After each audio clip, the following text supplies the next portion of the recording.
ใช้ได้เฉพาะอะไรบ้างคำว่าสวัสดีก็จะใช้ต่อเมื่อเวลาเข้าเรียนเราต้องมาก่อนครูแล้วถ้าครูมาถึงเราต้องสวัสดีครับพระอาจารย์อย่างเช่นพระอาจารย์เป็นครูพระอาจารย์เข้ามาถึงสถานที่นี้พวกเราก็ประนมมือสวัสดีครับพระอาจารย์ใช่ไหมหรือว่าเวลาไปเจอใครมาก็แล้วแต่ถ้าเป็นพระเพราะว่าเราเป็นพระอยู่แล้วแต่ถ้าไปเจอหลวงพ่อเข้ามาเราก็ต้องประนมมือใส่ผ้าประนมมือเข้าไปเขาสวัสดีครับพระอาจารย์พระอาจารย์มีธุระอะไรใช่ไหมก็จะใช้ได้คำว่าสวัสดีพระต่อพระใช้คำว่าสวัสดีนะเวลาไปเป็นคนบ้านก็สวัสดีก็ได้ตื่นเช้ามาจะสวัสดีก็ง่ายดีเวลาไปทำงานไปเจอกันขอบคุณจะใช้เวลาไหนสวัสดีคือคำทักทายครั้งแรกนะคือคำทักทายครั้งแรกก่อนที่เราจะสนทนาเรื่องอะไรก็แล้วแต่เรารู้จักเขาหรือไม่รู้จักเขาก็แล้วแต่เราต้องขึ้นคำว่าสวัสดีจะเป็นสวัสดีตอนเช้าหรือสวัสดีตอนเที่ยงหรือสวัสดีตอนเย็นหรือสวัสดีเพื่อนหรือว่าสวัสดีพ่อหรือสวัสดีแม่นะหรือจะสวัสดีอะไรก็แล้วแต่สวัสดีปีใหม่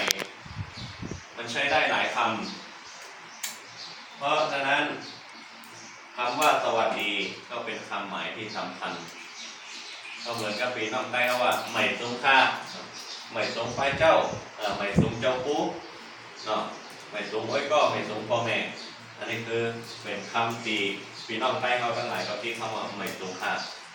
ใหม่ทรงหลายๆเนาะก็เป็นคำใต้ว่าสวัสดีนี่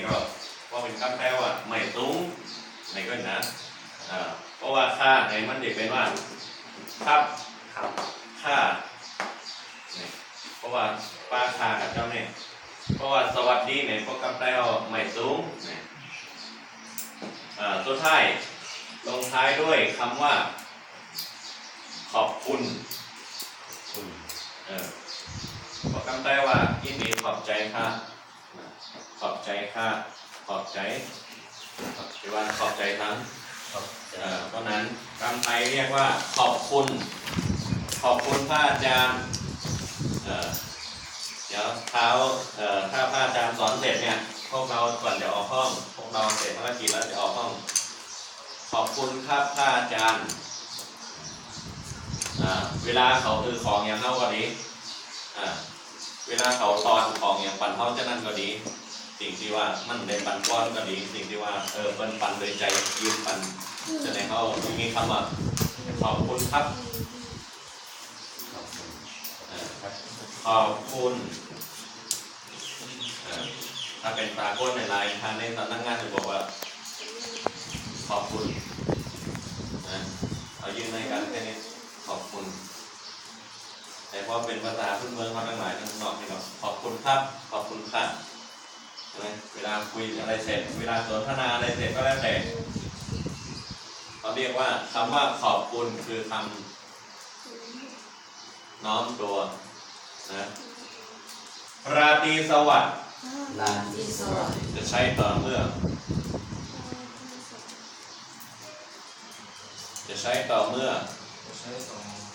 เมื่อวานเรียนไปแล้วได้ตอนไหนได้ตอนไหนได้ร่างไหนนะราตรีสวัสดิ์มือดีนอนใส่มือดีนอนใส่มือดีนอน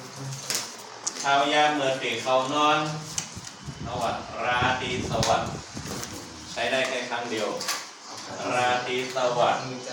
เฉพาะช่วงก่อนเข้านอนนะอรุณสวัสดิ์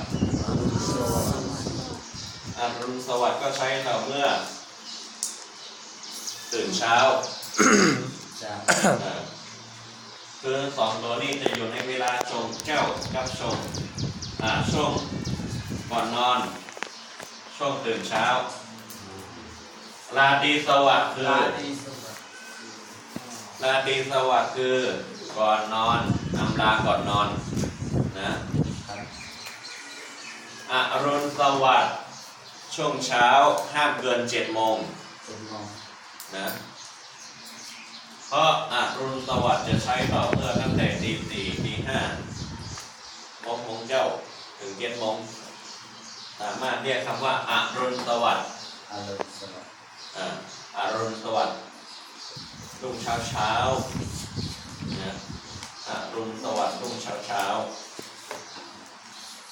คุณชื่ออะไร คุณชื่ออะไร คุณชื่ออะไร ฐานันครับ คุณชื่ออะไร ฐานัน ถ้านั่นคือเป็นไพ่นั่นเลยหรอ อ๋อ ต้องบอกว่าผมชื่อสามเณรอนันต์สามเณรนันท์ อะไร สามเณรนันท์เนี่ยคนชื่ออะไรสามเณรนันท์ถ้าคุณไปถามว่าคนชื่ออะไรต้องมีครับด้วยนะ จะพูดอะไรก็แล้วแต่ต้องมีครับอย่าไปลืมครับนะ เรื่องมี ครับนี่สำคัญมากต้องลงท้ายด้วยครับตลอด ครับ สวัสดีครับขอบคุณครับราตรีสวัสดิ์ครับอรุณสวัสดิ์ครับ ขาวด้วยนะ คุณชื่ออะไรครับ คุณอยู่ที่ไหนครับ คุณมาจากไหนครับ ใช้ครับแล้ว เห็นไหมมันต้องครับด้วยทุกอย่างครับคำว่าคำลงท้ายคือคำปิดท้ายนะ นี่ไม่ คุณชื่ออะไรครับ ไม่ปักตรงนี้ สามัญอย่างไรสามัญครับ คุณชื่ออะไรครับคุณชื่ออะไรครับ สามารถเรียนมันคือ ดีๆหน่อยคุณชื่ออะไรครับ ตั้งเนี่ยมาสมมติมีครับเด็ก ต้องตอบว่าคนชื่ออะไรครับสามเณรนันสามเณรนันครับนะต้องมีคำว่าครับด้วย คนชื่ออะไรครับ สามัญครับ อย่างผู้ใหญ่เขาคุยกับเด็กเนี่ยอย่างพระอาจารย์จะคุยกันเนี่ยคุณชื่ออะไรฮะนันคนนั้นไม่ใช่เงิน เลยเลย คุณชื่ออะไรคุณก็บอกมาเลยผมชื่อสามเณรอาชียะครับเนาะคุณก็ตอบไปต้องมีครับด้วยนะครับลงท้ายตลอดคนอยู่ที่ไหนคนอยู่ที่ไหนคนอยู่ที่ไหนอยู่กาดี้ครับเราพูดเลยอยู่กาดี้ครับ ไม่ต้องถ่าย อยู่กาดี้ครับ อยู่กาดีครับ ต้องมีครับตลอดนะคุณมาจากไหน ทุกคนมา คุณมาจากไหน ลูก คาลี คุณมาจากไหน มันจะ คาลีครับ คุณมาจากไหน มาจากคาลีครับเนี่ย ตอนแรกมาจากไหนเอาอย่าไปไอ้นี่พึ่งกูแล้วนี่แบบเพิ่มตอบเลยคุณมาจากไหน มาจากคาลีครับเนี่ย มาจากกาดีครับ มาจากกาลีครับนะคุณมีธุระอะไร ไม่มีครับ คุณมีธุระอะไรคุณมีธุระอะไรไม่มีครับไม่มีนะ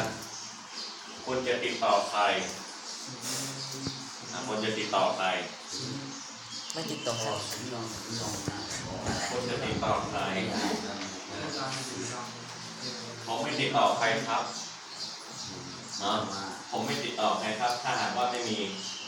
หรือถ้าคุณจะติดต่อ ำ ผมจะติดต่อลงที่